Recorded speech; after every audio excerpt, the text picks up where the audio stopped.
Chromaticism is found throughout the last half of his composition. We find examples of it here: E through to D, F down to E flat, and here we see a great example here: C through a B flat through an A. Composers and arrangers have known for years that once you start introducing chromaticism, the original key gets quite obscured. For example, the B chord and A chord really have nothing to do with D flat, but they have everything to do with the chromatic. So a composer at any point can shoot off any of these. In other words, B could be the 5 chord of E and head off into E major. The B flat 7 chord is the 5 of E flat, so you could shoot off towards E flat. Mr. Strayhorn uses this device very well, not only harmonically, but melodically. I'll give you a few short examples of this. In example 1, let's establish the key of C. 2. Firmly established in the key of C, you even put in a plagal cadence. And now with the use of chromaticism, you're going to lose all key sense. And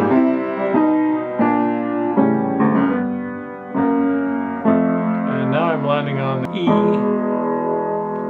turning it into dominant, and moving nicely into the key of A, 3 sharps.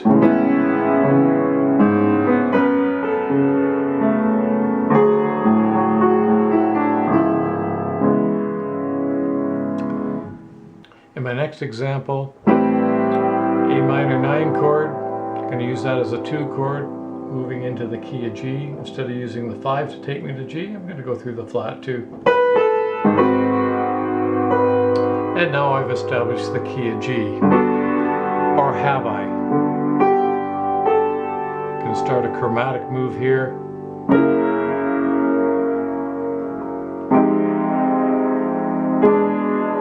And nicely fall into the new key, E flat, 3 flats.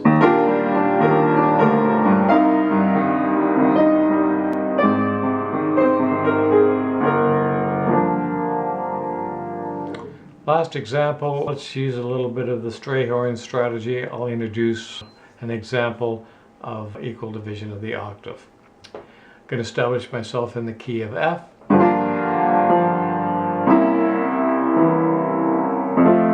pretty well in the key of F. Let's enforce it. We'll go up to the 4 chord, to the 3 chord, A minor. Now the equal division of the octave. To the new 2 chord of C major, to the flat 2,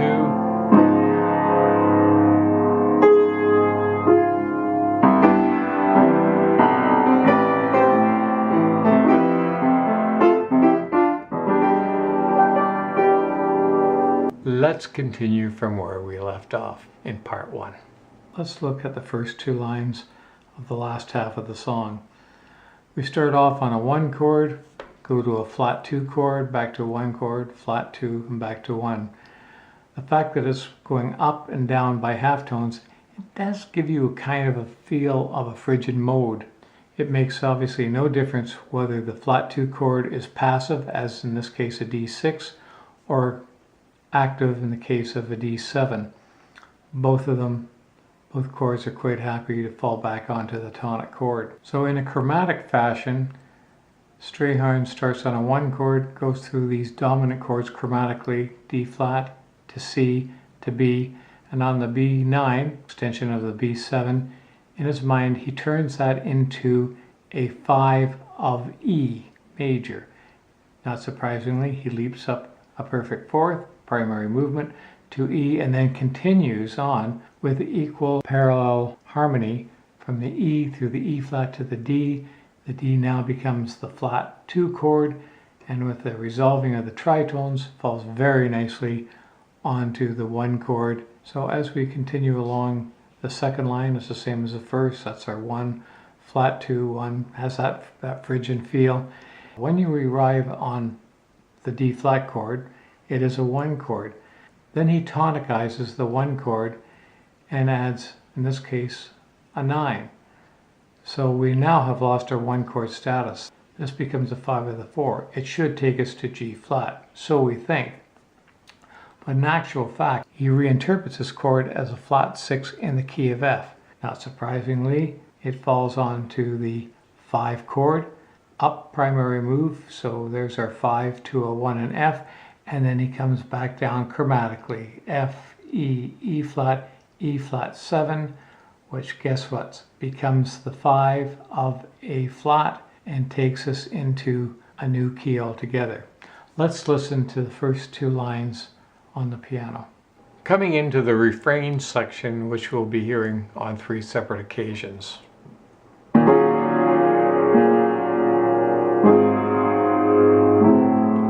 here we start on our D flat, 1 chord, D flat, flat 2 with a 6. This time he's going to take us to the dominant form of the flat 2, right there. Chromatic. On a B, he now interprets that as a 5 of E, so he's going to jump up to E and come down chromatically right onto the tonic chord again. And again.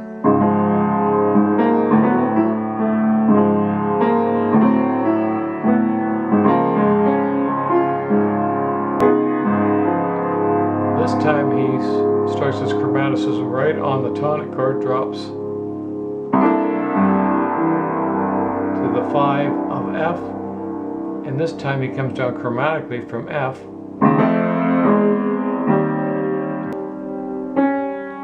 Why do I have a feeling we're about to have a key change? Okay, so we are coming into the A flat chord here. Let's see how he gets there. When he gets to the E flat chord, he turns it into an E flat 7, which automatically makes it a 5 chord of A flat. Here we have arrived in the key of A flat, 4 flats. Again, no change in the key signature.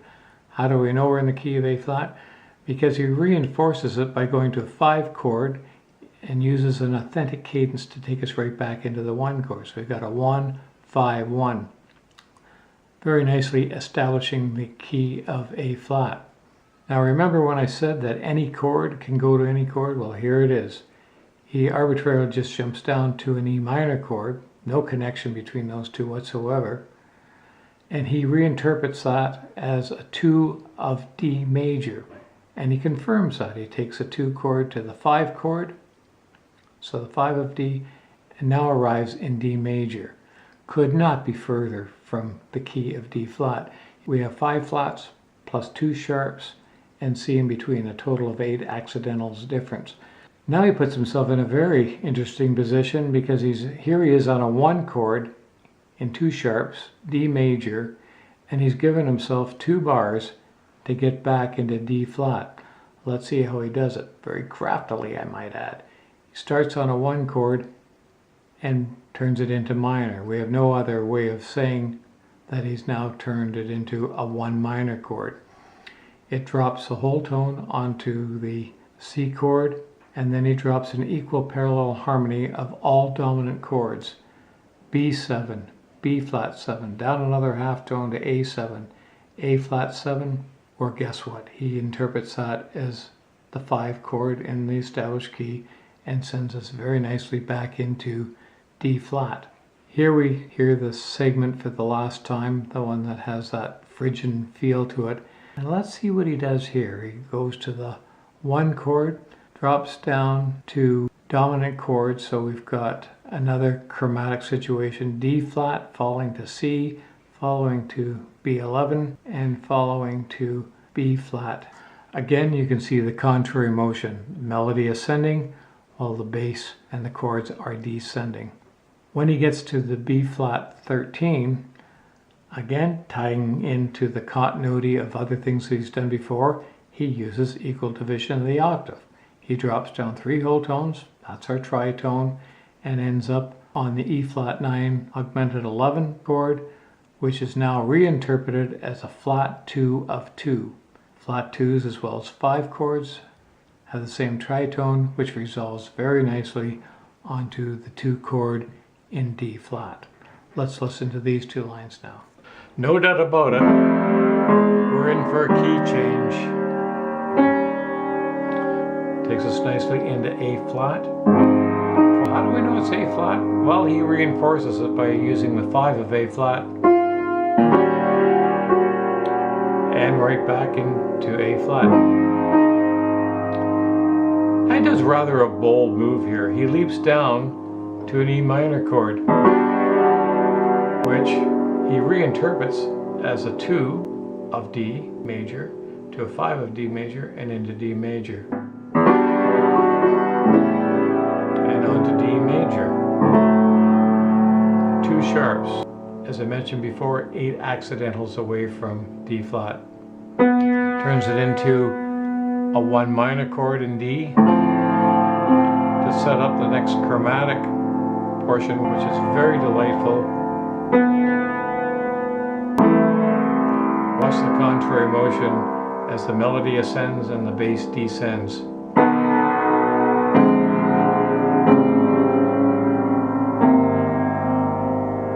Ends up on the 5 of D flat, and the last time we hear the refrain.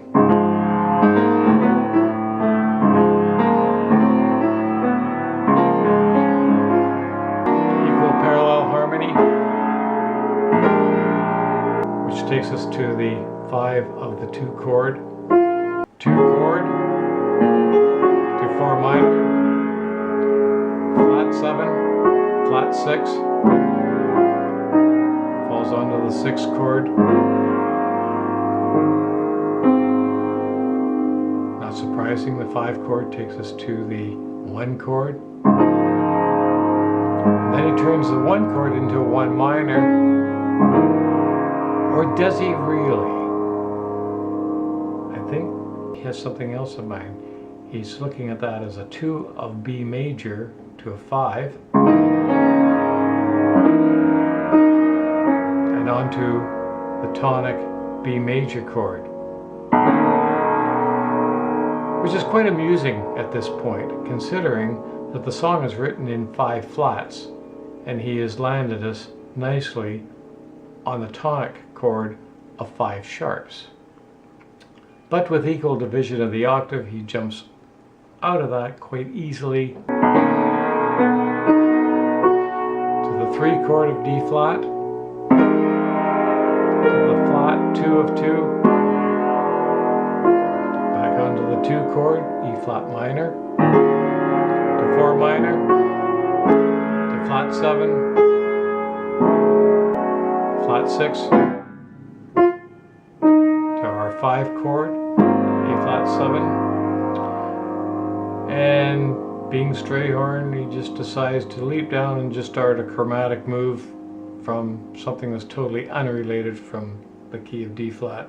E natural. Again, contrary motion, melodies rising as the bass is descending.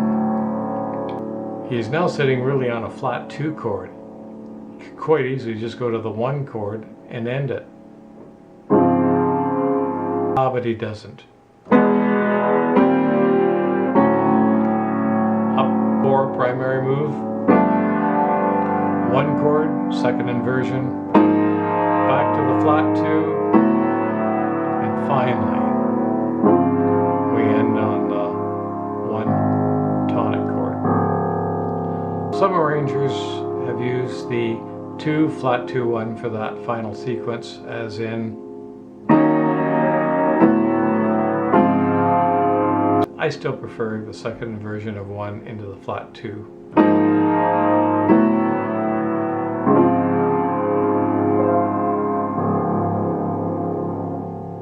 And now for some final words. Well, I hope you've gained some insight and understanding from this tutorial. Lush Life is a very complex and extremely well-written composition. A question might occur to you. Was Billy Strayhorn aware at the time of all the intricate theory that went into his creation? Or as a 16-year-old, did he just sit back and wing it and hope that everything would fall into place? I would suggest that he understood the elements that I've discussed in these 2 tutorials. We'll never know for sure. We can't ask him, since he died at the way too young age of 51. Until next time, keep your love of music alive and well.